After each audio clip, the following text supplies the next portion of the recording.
Thank you so much. And thank you for getting me to rewatch this wonderful film that I think is also especially topical because of certain, uh, you know, issues in the news.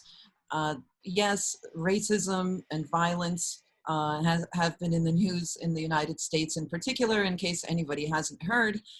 But I have rewatched the film, and really it speaks to me this time around within the context of the way of the cross. I mean, I think many of you are probably familiar with uh, the character of Walt Kowalski being seen as a Christ figure. He doesn't really make sense to me specifically as a Christ figure, because in a, you know, the way in the cruciform way, it's very obvious what the cinematography is doing when he, spoiler alert, dies at the end. So he's extending his arms, and his legs are actually very straight together as he's lying on the lawn in front of the house, you know, of the gangsters. To me, he is, because of his faulted character and because of his initial self-isolation and how he's drawn out and comes out of it. I'll get to that in a second. The only way he's really a Christ figure and not just a follower of Christ, becoming Christ-like, would be if we had a Nestorian vision of who Christ is, that he becomes, becomes divine, as we're all called to, you know. But this is someone who initially we find who's really broken, right? He has suffered all of these layers of loss and the resulting disappointment of the loss. First of all, he's a Korean War veteran, so he's seen, perhaps it's his lost innocence, that he was himself, an instrument of killing and of also voluntarily, as he admits to the priest, also a lovely figure in this film, a rookie, you know, a 27-year-old virgin who thinks he knows about life and death, as Walt, calls him very insultingly, an overeducated 27-year-old virgin or something like that, you know. And anyway, he admits to the priest that he didn't only do what he was told in the Korean War, but he, willfully committed these war crimes as, a U.S. soldier in the military. Anyway, we find him, I think, suffering from a lot of despondency. He's often called curmudgeonly or cantankerous. These are words that are popular in describing this character. He's recently, or as we begin the movie, we see that he just lost his wife, and he becomes a lapsed Catholic because of this. So he loses his church because that painful loss, because apparently his wife was this light, in his life, as we learn from various dialogues in the movie. And he's also experienced in his immediate surroundings in his neighborhood, which is Highland Park in Metro Detroit. So it's like in the middle of already rundown Detroit.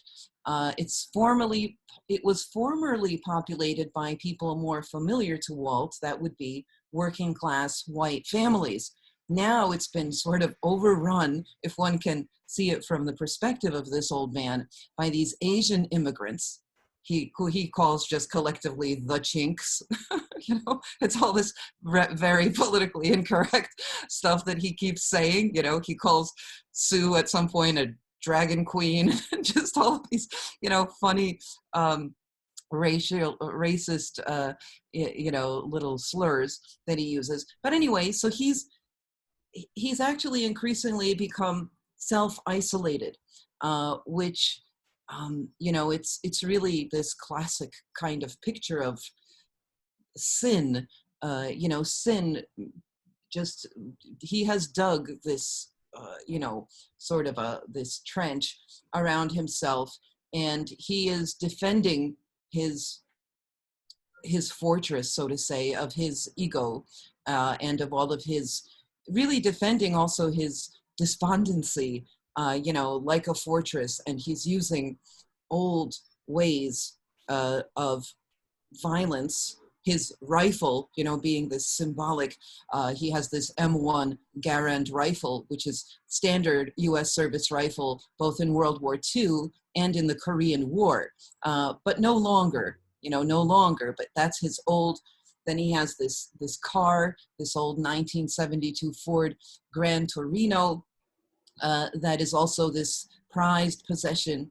But we see the story is basically, how is this soul and this human being drawn out back into communion with others and ultimately with God, brought out of this fortress of his own making. And it happens through him. He's drawn out. First, we have a call to him from the grave, actually, from his wife. She calls because the priest passes on to him. We learn that this priest, this young priest, Father Yanovich, that the old man has a difficult time taking seriously because he's so young.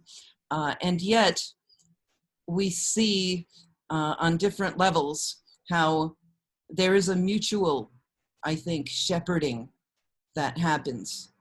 Very deep, I think, about insights about pastoral theology and the way that the priest is shepherded by one of his flock, because he ultimately learns from Walt, but Walt is also helped along the way to salvation. If we understand soteria, salvation as a return home or a return to wholesomeness, this process is helped along by various people.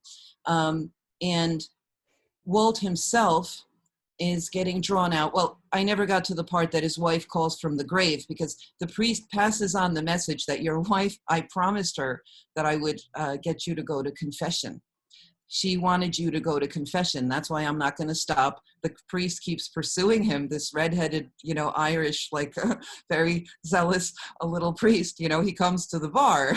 He interrupts his little drinking session with his neighborhood buddies.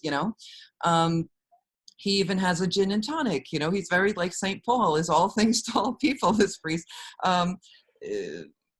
When he grumbles, you're just going to have a Diet Coke, this place is for drinking and so forth. Anyway, his own wife that's deceased tries to get him out of his shell, because confession, of course, is this entrance into, by sharing the most, private, inner recognition, of that which separated us from communion, with a representative of the church, to compel oneself to actually open one's mouth and say, to talk, but not just, privately before God, but before a witness.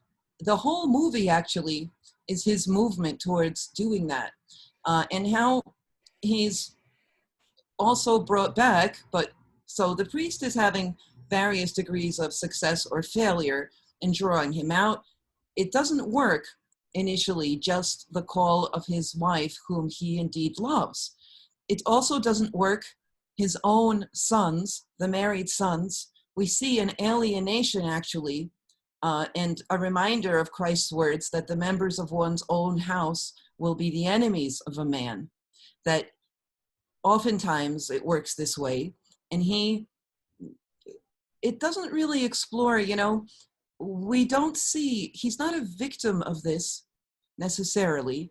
Part of these problems and isolation are of his own making, but the way it's handled is that that's not even the issue who's at fault, but he is brought back into communion by those not even of his own faith, these pagans, we even see part of their ritual of the little baby ceremony. I don't know exactly what they're doing to the baby, but it's sort of, I see it as an equivalent of the baptism, you know, when we see the household in the celebration initially of the Hmong.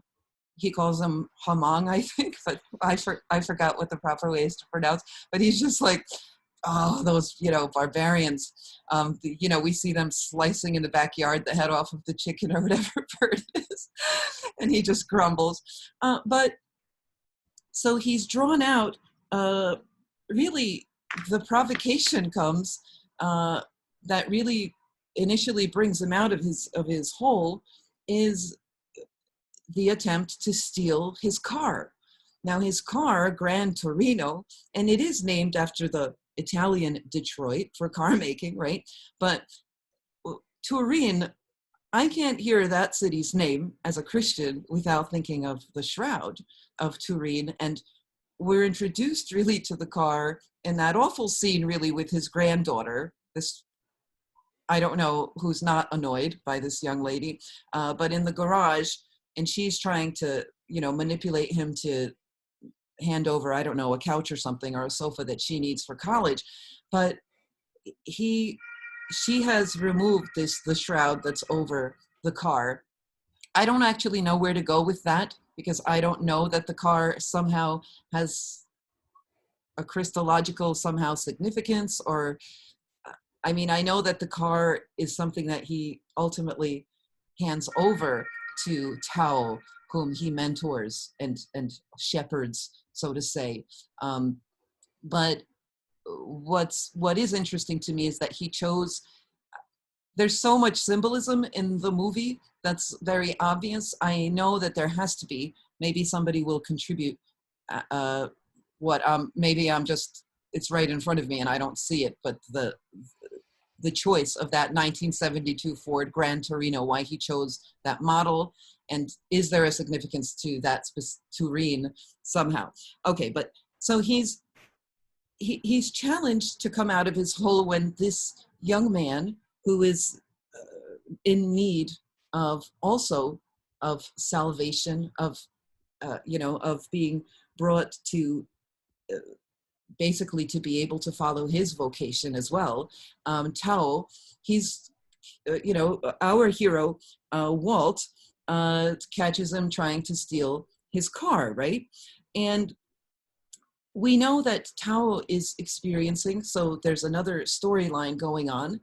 He's been degraded. His own grandmother is saying in Hmong, like, that he's not a man. She's saying this to people at the family get-together because he's washing dishes and he does a woman's job. And we hear from various characters that basically, he's being ridiculed. Like, he's, for anyone to be told that they're not either a real young woman or a real young man, is basically challenging them as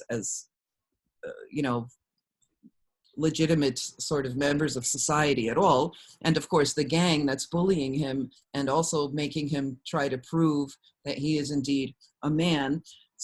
He's being manipulated by his cousin, amongst others, Spider. Spider being so often in literature this venomous predator and one who spins. That's basically what spider means, right? So he's spinning and twisting both the facts and realities of Tao's life in order to catch him into this net that ultimately is going to lead to his demise and inability to follow his true vocation and to become himself. So our hero Walt is drawn out ultimately, or initially, I have to say, to defend this young man, and he's a reluctant saint, this man Walt, and he's using, even as he starts to climb out of his rut, he uses old ways, his own familiar ways. This rifle that is part of the instruments of his old, of defending his fortress.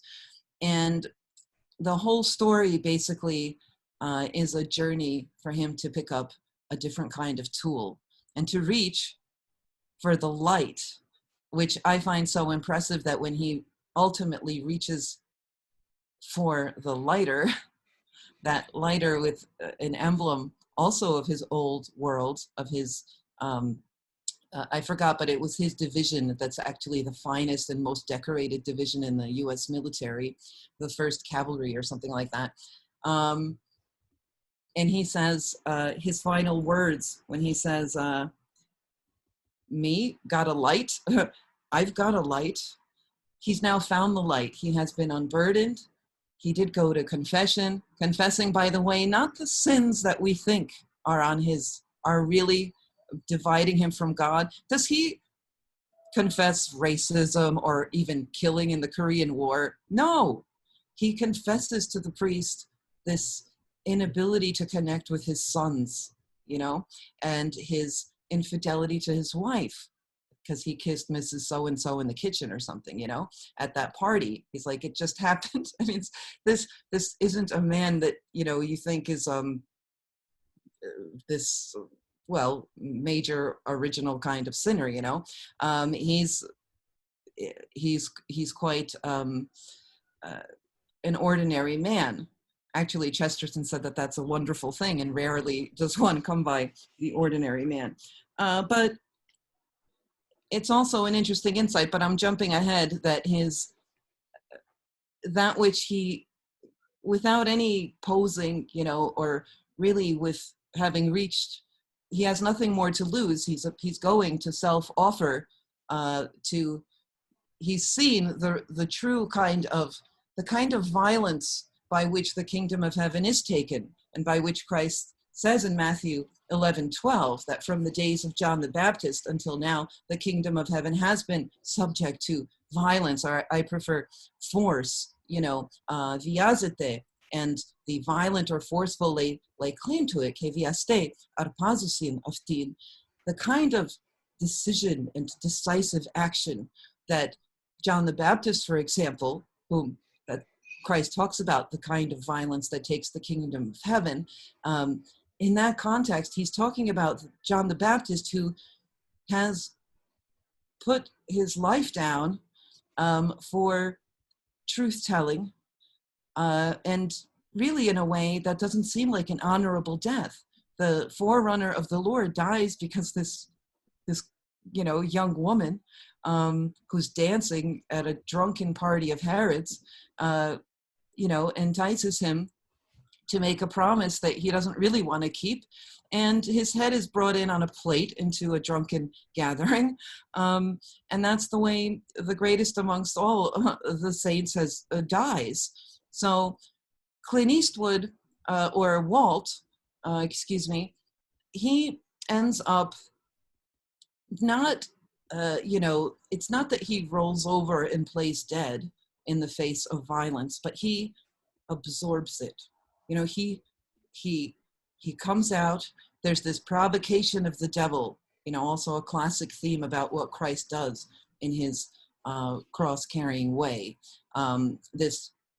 He draws out and absorbs in himself, but with decisive action, because it is a premeditated self-offering that Walt does towards the end of the film, because he deceives young Tao, and he deceives him. He locks him in that basement. He pretends as if he's preparing him to go with him to have revenge. So he acts in a cunning manner, but it's a righteous kind of cunning now, and really a reversal of what usually going to war is. It is to come and absorb the violence in oneself. So this is no longer his despondency, peri ergia, despondency, like in the prayer of Saint Ephrem, when we're seeing those the lists of the vices and virtues, and how it's despondency really, it's doing sort of next to what you're supposed to be doing, but not actually what you're called to do. And he's been not following his call, not seeing what he's supposed to be doing. And here, after this being drawn out initially through actually catching red-handed the young man, and then being called reluctantly also to be himself a shepherd, as often lay people are, not just the priests, but he has to take on a certain leadership role, and it's the last thing he's looking for, but he's called to service in this way. And he has these people. It's so funny. Also, the movie's just funny, which I appreciate. There's all of this humor in it, and I laugh out loud, many times during the movie. All of these people putting all of these, flowers and whatever, the big baked, goods on his porch, and he's just like, go away. First, he's putting it all into the garbage. But he's forced to take responsibility for this young man. And I think along the whole theme of how he himself is being led to make his confession and to face, himself and what's dividing him from God and others. It's the way in which he comes to understand what he needs to do to really help this young man. He tries the old ways, but he sees that it's, violence begets violence. That kind of violence that's outside of not the good kind of God's force by which the kingdom of heaven is taken by the human will that can be good, in Christ. It's not about don't do anything or don't fight at all in any way, but it's about that direction and being a co-worker of God. So he self-offers by putting down that rifle, by relinquishing, also, writing, he makes his will, and he hands over his inheritance, which I think is also perhaps the Gran Torino. Maybe this is way out there and I'm just off about seeing some kind of also if we can see an image of the Shroud of Turin, or that which the imprint, so to say, of Christ's memory that is in holy icons, and that he perhaps somehow, in the way that he handles his prized possession and is able to forgive to the extent of saying, here, I pass it on to you. Anyway, I think I'm sort of forcing it, and you will help me out here with that. I'm trying to see what the symbolism of that is. So ultimately, he's forced to be of service, and the mutual shepherding with the priest, we see he allows himself also to be coaxed out. And then finally, he says this little prayer to the Mother of God, who makes this appearance, besides the fact that we do have other motherly figures. We have the role, there's often also a theme of this kind of false juxtaposition or opposition of gender roles, that Tao is accused of doing a woman's job by doing the gardening or washing the dishes. And then, well, there's this violent rape of Sue, and how, she has been also drawing Walt out of his shell, and she insists on calling him Wally, which is like the farthest from his sort of style, and she just does it again, and you see this gentleness, it's sort of like Beauty and the Beast a little bit at that moment. All right, well, I'm pretty much done with all of my little ideas about this. So yeah, he learns a proper kind of action or even force is my hypothesis. Thank you for listening, and I hope everybody chimes in here. Thank you, Sister Vassa. Thank you so much. I was taking notes and sort of deleting some of the stuff that I was thinking of saying in a way, and just adding to some of the stuff that I thought about the film. So so as I said before we all joined, just to say thank you for choosing this film as a topic of conversation, because it's such a multi-layered sort of story, and one can flesh out so many aspects of it, and ideas and symbols, I suppose. Now, in my response, which I'll try to keep sort of around maybe 10 minutes at tops or something, we'll see how I go. I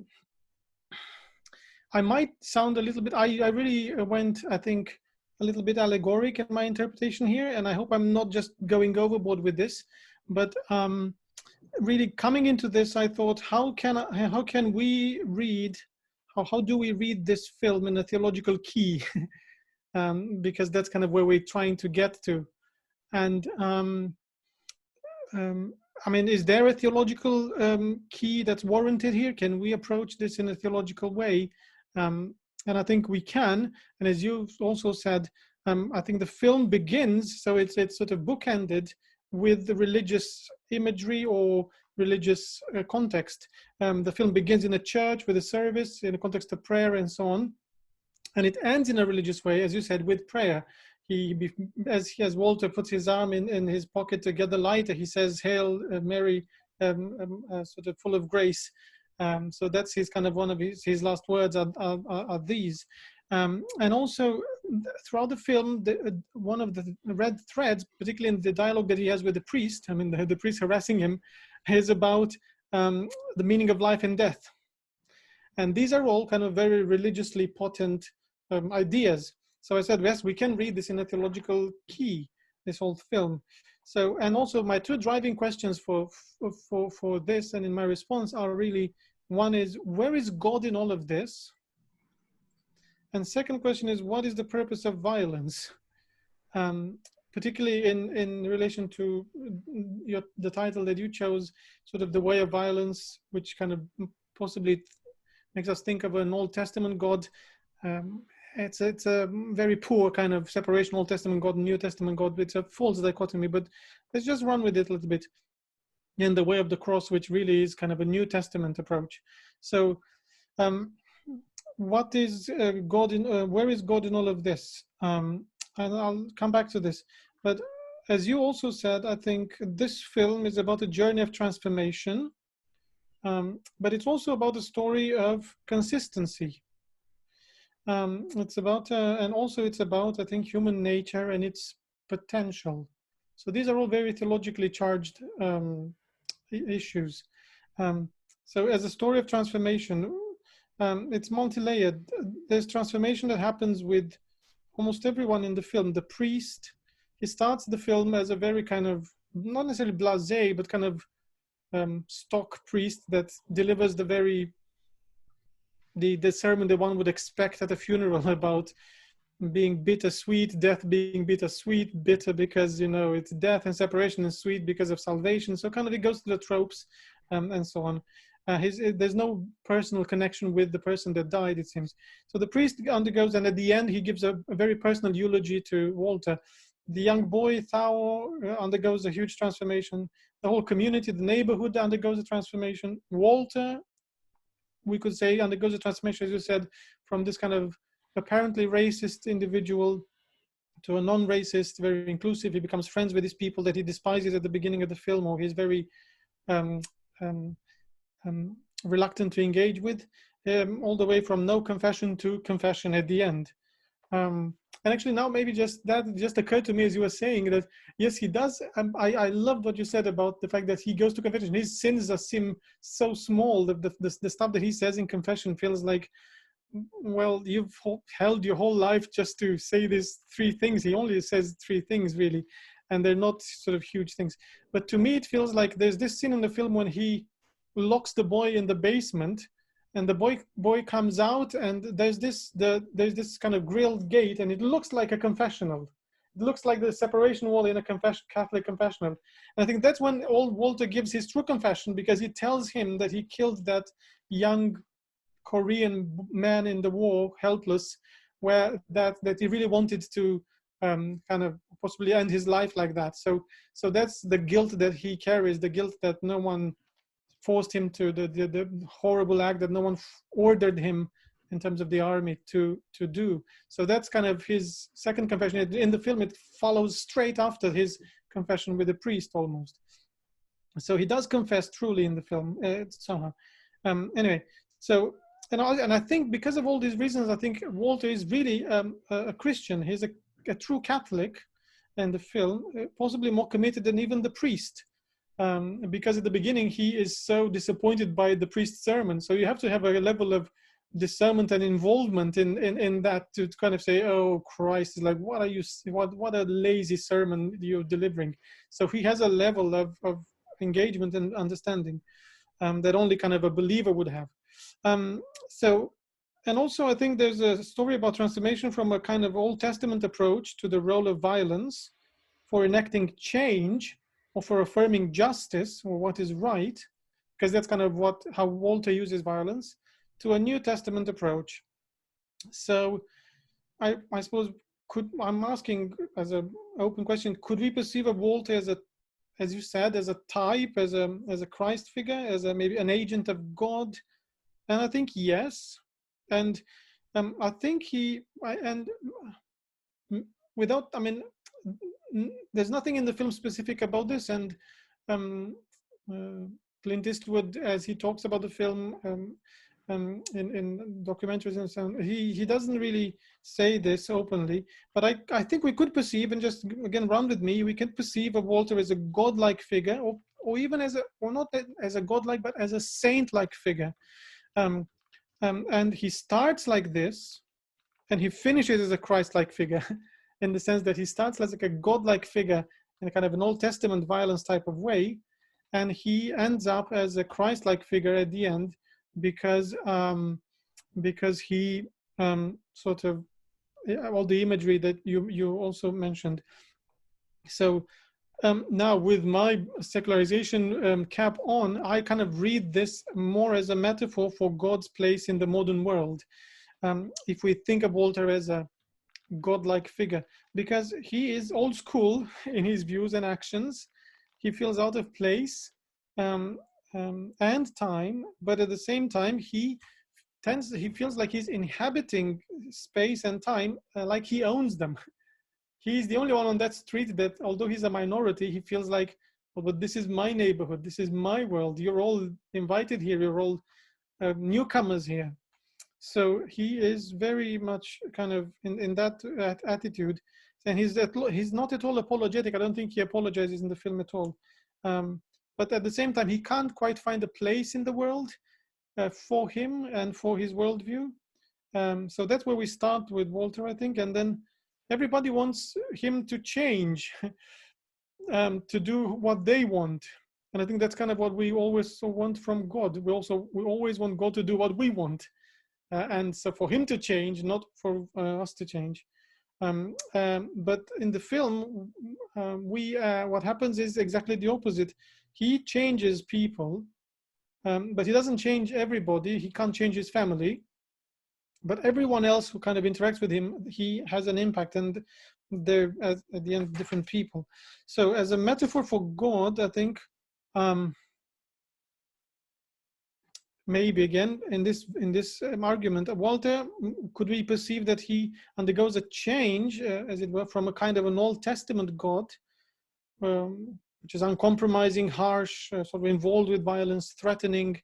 That's how he is for the first part of the film, to a New Testament God who sacrifices himself for the better life of the world, in a way, because in Walter's case, it's the better life of the neighborhood, because he gets rid of the gang, and then the better life of the young boy, young man, Thao, who literally has a new life by the end of the film. So he also defeats violence by violence. That's the kind of Christ imagery here, or the model, the archetype. by offering himself up to it, and therefore also disclosing its futile nature, its self-defeating character. And he shows everyone a different way. And as the last kind of scene in this film plays out, when he confronts the gang at the house, the word that came to my mind is like he became a spectacle to men. You know, like what Paul says, that the apostles become spectacles they're to men and angels, because everyone in the neighborhood watches what's happening, and he kind of witnesses to this new approach about solving problems, as it were, but it takes sacrifice. So everyone in the neighborhood sees him dying as he confronts the gang. And this transformation of Walter, to continue on this, is really from someone who deals with violence to someone who has a history of violence. He was a soldier, he's a veteran and so on, to someone who uses sort of non-violence in the end. But I also think that Walter himself is changes from someone who himself is a victim of violence, because as a soldier he underwent all the trauma and he is clearly marked by that. But to someone who really moves away from this model of, if you hit me with a stick, I'm going to hit you with a bigger stick. And kind of also, this is possibly a metaphor for the American way of doing things, sort of the kind of America is the policeman of the world, or whatever. This is also in there somewhere. Now, to not say too much and to sort of try and finish my response, I was asking, where is God in all of this, as another question. And I think there's an undercurrent of a story about the silence or the absence of God. But God is just, I think, out of sight. I had this feeling as yourself. I rewatched the film yesterday and today.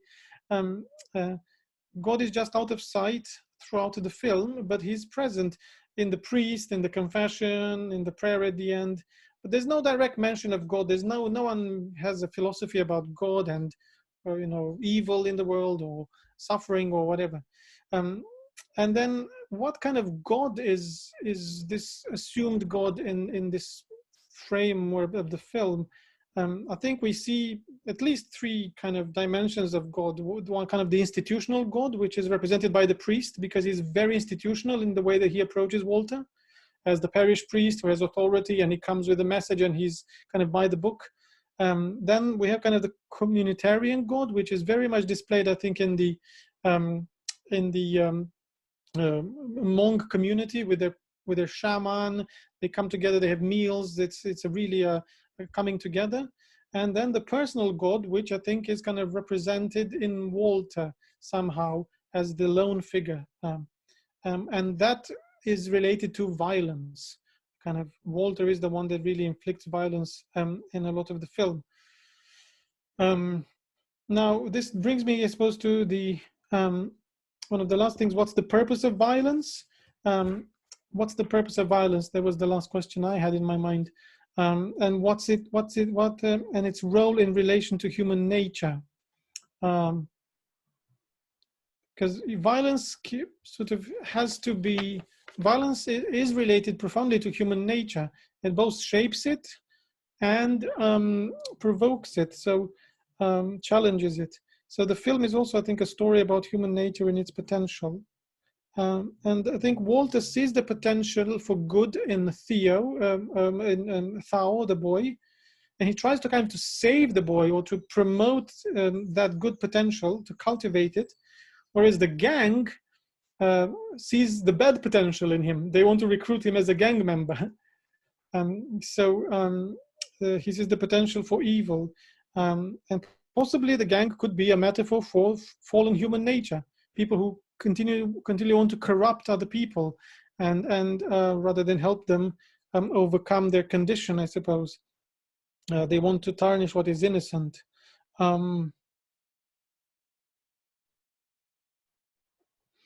So the last thing I suppose I want to say is that Walter's violence is never gratuitous. I mean, I could be challenged on this, but it feels to me like he's never just violent for the sake of it. Like there's several examples in the film where different gangs or different individuals are using violence gratuitously to oppress other people, but he responds to already occurring violence, and he aims to end the cycle, not start it every time he gets involved. But of course, by using violence, he just perpetuates the vicious cycle. I suppose, what's the purpose of this violence that we kind of dabbled in? He dabbles in the film. It's peace, I suppose, and he's just looking for peace. He has that last conversation with the priest after confession, and the priest tells him, "Go in peace," and just stops and turns and says, "Oh, I am at peace." So he kind of made his mind about how he's going to approach things, and end violence by sacrificing himself. So yeah, this is what I had to say. Thank you, Sister Vassa. Again, you've really prompted me to kind of re-engage with some of these things, and thank you for the opportunity to respond. Well, I think both of you, Sister Vassa and Father Dragos, for unpacking so many essential theological themes in just one movie, and for revealing the many layers that that are contained in a work of art of this kind. We have time now for questions. We have about 20 minutes-ish. And for those of you who are perhaps less familiar with Zoom, if you click on the menu, on the button for participants, then on your right panel, on your right-hand side, you will see a hand which you can raise. So do use that to raise your hand, as it were, if you have a question for either Sister Vassa or for Father Dragos or for both. And I'll try to, okay, Caroline, that's easy to spot, and I'll have to unmute you to allow you to talk. It might take a second for the system to. I am. Yes, hello. We could just hear you, Caroline. Yes, we can hear you.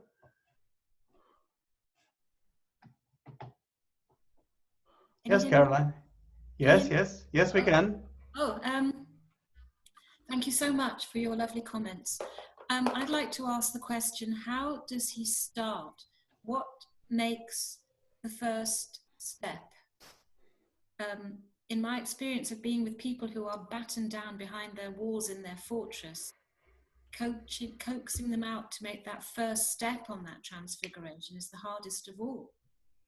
So how does he get to start it?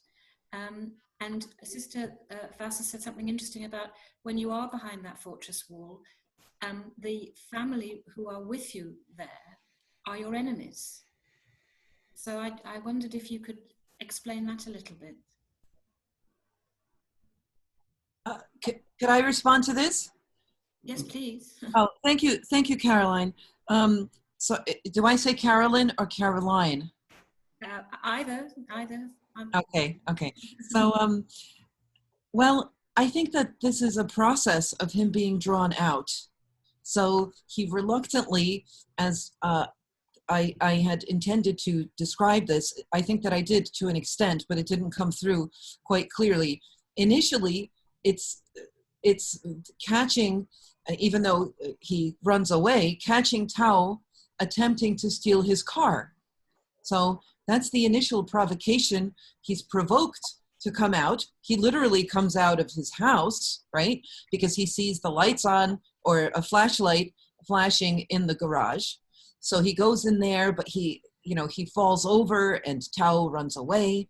And then, he says he only does it because they were on his lawn when he comes out with the rifle and effectively defends Tao from being carried off by the gang. And he says, I only did it so that you would, get off my lawn, because the fight spills over onto his lawn. but then he gains the respect of this community. So the second step of him being drawn out, that which neither the voice of his wife from her grave saying, go to confession, was not able to achieve him coming and doing that. No, he has to be, very interestingly, for if we see racism as a big concern for Clint Eastwood, I don't think that that which is on the surface, yes, it's a political problem, and on the surface it spills out in racism. But there are deeper issues in him being isolated, right? The reason why he's dug himself into this trench and sits there, right, gazing out at the world and grumbling at it. He's drawn out by these people who are totally foreign to him. And he says, after he's coaxed also by these foreigners, because they come and they start basically, showering him with gifts because he's defended one of theirs, and he's invited to that family gathering. And he says, I'm not going to use the expletive that he uses, but he's like, he looks into the mirror and he says, I have more in common with these gooks, than I have with my own family. And so he starts to relearn to be a father, to be also a member of, this is him coming into communion, but very interestingly through these others that are more other than his own. And actually, that's easier for him because he's not so, there are things that are just too hard to learn through one's own, the closest people to us. Oftentimes we won't hear a message or, accept any instruction or admonition or chastisement from our own, a message that we are willing to hear from someone else that's different. So I think there's a deep take on how racism is overcome. Clint Eastwood is also by no means, well, in his politics, he belongs to the American right. But that's not really relevant here. I think what's relevant is that he takes a deep, he handles the racism on a deep level of what is actually going on when we feel threatened by another, and how it also helps, even though I think it's also very interesting that he does confess at, sacramentally at the confessional, his distance and inability to find a connection with his sons. He does reach out, he calls his son, but the son is not interested. He's doing his bills or whatever, something very, mundane, apparent. And this was a big step for the father to call and just say, how are Karen and the kids? If the son was sensitive enough, to just spiritually sensitive, he might have recognized that was a moment to grasp. But he's not, he's not attuned. His spirit is not attuned to his father's. But anyway, but he doesn't end up people pleasing. He doesn't leave anything in the will to his family. But nonetheless, he finds peace with them. But really, it wouldn't have done them any good. It wouldn't have done any good to his granddaughter to inherit the car. Whereas it has Tao symbolically, at the end, why is he driving along a coastline? We might know that there's no coastline as far as I know. I mean, I'm American, I don't know geography very well, but I don't think that Detroit has, the beach there. So Tao has been sort of gained entrance into a promised land. He's driving off into the sunset in this car. That is, as I think it was another Carolyn that here in the comments has made a very helpful, she's helped me along with understanding this Shroud of Turin that I think, maybe it's a stretch, but the imprint of Christ in the life of Walt, as Carolyn has suggested, Carolyn Cost, that the image of the person of Christ is on the object of the shroud, right? Now, if we accept that this car is representing the shroud as it's covered in the garage, right? A little bit sacrilegiously partly removed by the granddaughter, but she doesn't appreciate what is here.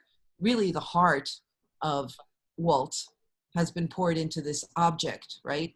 But somehow he is, through taking care, bringing order into, by maintaining this car. He's also well-groomed himself. He keeps his lawn, his little plot of land for which he's responsible, he keeps tidy. So that's, like, I would say, a stepping stone before we see him really coming out and ultimately self-offering in the truly in response to Christ's self-offering. Anyway, I forgot how I began that little thread. I'll stop there because I wanted to share a few of these insights. But him being drawn out in answer to the initial question, Caroline Shepard, is that it's gradual and it's through others, but it also includes the church for him, represented by his priest, and confession. So it's very deep. He's not just talking about, some kind of spirituality, but not religion. He's talking about, the nuts and bolts sort of organized religion in Catholicism. And he confesses, but it's before God. And really, there isn't a scene. I like that there isn't this, sort of cliche, oh, forgive me, I haven't been a good father. There's never that conversation, but there's oftentimes not the usual formalities, say in the Gospels, in the stories of redemption, say with St. Peter. He never comes to Christ and says, I'm sorry. There's a different way that's done. There's a different way that's done. It's more subtle. The Lord allows him to say, I love you. It's totally a different case, right? But what I want to say is, in this film, there isn't this, the redemption doesn't happen the way you expect, but it does happen in a very traditional way with sacramental confession. And then he prepares, he gets that new suit. He had taken a bath already before. Yes, he smokes in the house, like he says to the dog. He's, oh, Daisy, don't look at me like that. And he hands the dog over to the old lady that hates him. His sort of the other, she's on the balcony and he is, and they grumble at each other. But he makes his preparations and he makes his peace, but he doesn't go and say the proper words to his family that I think is not ready, not there. They have not followed on that path. And they are left to however God will lead them. All right, that's it. Okay, well, thank you so much for all of that. Thank you very much. Thank you, Carolyn. Thank you. And there's a question which Father Paolo Perletti would like to ask. Allow me just a second. Can I just say something before? Sorry to interject, Okay. Father Paolo. It just occurred to me, as Sister Vassa was saying, about the car and obviously the question about the shroud and the sort of the mentioning about the shroud.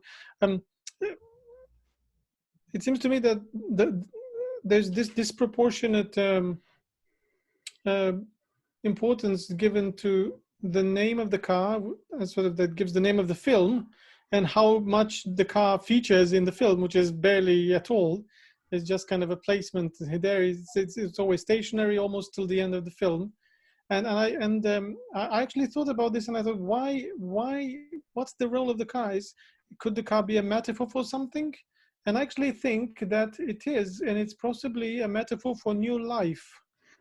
Because Walter in the film, he only drives his old truck. He never drives the sports car. And the only person that drives the car is Thao, the young boy. And only at the end of the film, after he's actually gained his new life, basically he's made the steps, and the granddaughter really wants to kind of steal the car, to grab the car from him, literally kind of telling him, when you're going to die, you have to think about this because you're old. Aren't you going to give the car to me? So might as well just give it to me now. So I think this idea about the car being a stand-in for kind of new life that has to be gained, not you can't steal it. You have to gain it. It's a process.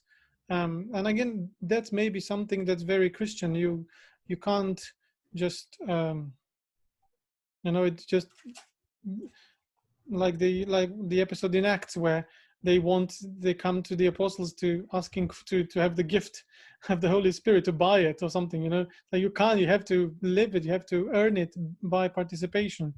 So the boy at the end earns the car by participation, I suppose in Walter's life in the end, and in his worldview, and there's there's this kind of synergy and cooperation, and again it's kind of theological in that sense. So yeah, that's the kind of what I wanted to say about the car, I think. Wow, thank you, Father Dragos. Father Paolo? Just a quick consideration. I was thinking about the terminal illness of Walt, which role it can play. And actually, I like very much one fact, that the terminal illness makes his heroic, tapers down a little bit, his act of heroism, making it more human. If this man would have been perfectly healthy, that would have been, kind of unrealistic. But this being terminally ill, I don't know, what do you think, Sister Vassa? Yes, thank you so much, Father. Your blessing, by the way. I think, I was thinking of that as well. I was going to say I thought Clint Eastwood threw that in just to tone it down so that we don't make him into a Christ figure.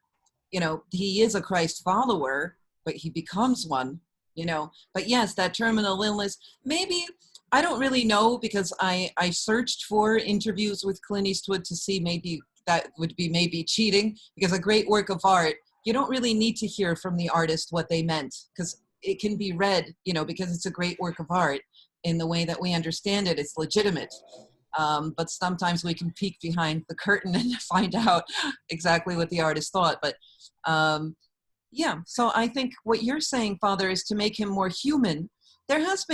I read there's several articles actually about it in scholarly journals, even about this Gran Torino that I found online. I don't have an access to a library right now still, even though we've opened up a lot. It's been said that the vision of the Christ-like figure is to make Christ more human to us. And see, I don't accept in my Christology, or I think the Orthodox Church's Christology anyway, that to include anything that would be, sinful in Christ. Not that him having a terminal illness would be sinful, obviously. But I think, definitely we're not, I really don't see, and my friend Father Dragos, forgive me, but I wouldn't see this as some development of an idea of an Old Testament God developing into a New Testament God. I mean, we don't embrace that, like Manichaean, I think, vision of God. I know you probably didn't mean that, I'm sorry, but I really would insist that Walt, who shares a name, any American here who hears Walt, it's Walt Disney. He lives in like fairy tale land, of his own, but he comes into reality. He comes out of his self. Yes, but I realize we're talking about the terminal illness now. I don't accept that we're working with a God, a Christ figure. No, it's a Christ follower to become like Christ, but not Christ does not become divinized, right? That's simply not our Christology. He doesn't become God by virtue of, his obedience. And so, yes, but the terminal illness, I think, see, what I haven't found a concrete answer to it, Father Paolo, but I think Clint Eastwood simply made it less dark. And I think he also uses the musical score. I did hear an interview, I watched an interview with the composer. Clint Eastwood actually sent a recording of the melody that he wanted for that Gran Torino song that's written especially for this movie. And it is very beautiful, but he himself composed the initial, the fundamental melody. It's very simple. I can't reproduce it now. I don't know it well, but I looked it up in studying the movie. Wait, where was I going with that? Yes, one of the things that Clint wanted from the composer, this young Jamie something or other, I forgot the name. Maybe everybody knows except for me. But he wanted there to be a lightness from that melody. You know, it is a very placating song, and it talks about the sum of someone's life is things in the past or something like that. So he wants to keep it a little bit light, despite the very heavy ending. You know, I read comments online of people, oh, the movie was great, except I hated the ending. You know, this young person's, I hated the ending. He wants to keep it light. There's humor in the movie as well. But, I mean, even darker, I think, is another movie, I think, a relatively recent one, where we see a similar character is $1 Million Baby, where Clint is playing, I think his name is Freddie. And, the end is this euthanasia, of the one he mentored. And he did talk about that in interview, saying it doesn't mean he's supporting it, but he explored it. But he's also this cantankerous, Catholic who on a daily basis at daily mass is challenging the priest.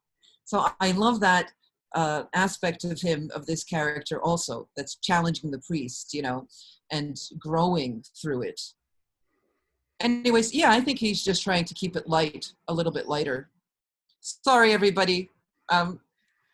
No, thank you, Sister Vassa. Thank you very much. There's probably one last question from Rowley, who's joined us again today. Yeah. Can you hear me all right? Yes. Can you hear me okay? Yeah. So thanks very much for encouraging me to watch this film, which I did enjoy a lot, and I thought it had a lot that was worth discussing in it. Obviously, it builds on Clint Eastwood's sort of persona from a whole lot of previous films, and a lot of his westerns and his cop films and things have dealt with issues of violence, revenge, and justice. And normally he's actually plays a figure of vengeful justice, as in a film like High Plains Drifter or Unforgiven or whatever. And I did find it very powerful, the ending, where he actually turns that upside down, and does the kind of self-sacrificial martyr role instead. But I suppose, I find it very, very powerful, actually. But nevertheless, when I always think about this issue about violence, revenge, justice, and instead being self-sacrificial and non-violent, and how that might actually improve things, I start to think about things like, well, for the film to resolve itself and for the gang to be removed from this neighborhood, actually, heavily armed police had to come and arrest them after he'd done his self-sacrificial bit. And I assume that if the gang had fought back, then some of them would have been killed. And the film was actually originally set in Minneapolis. So the police there would have been facing accusations of killing ethnic minorities again, as we've heard recently. So although in some ways, from a sort of Christian perspective, it is quite powerful, this sacrificial gesture at the end. To me, in some ways, it doesn't ever really quite resolve the whole issue of power and violence and justice within the world, because I say in the end, it would need heavily armed police to deal with the gang. I don't know what either Sister Vassa or Father Dragos think about this. Could I just say thank you, Rowley, for your sort of question and observation. I think Walter solves the essence of the problem, as it were, and the fact that you have armed police coming and literally sort of detaining the people who were sort of controlling or harassing the neighborhood is just a consequence of that. So he does the hard bit, suppose, the essential bit, the thing that really motivates and gives meaning to this. In a way, police is only a tool for sort of the last arm of the law.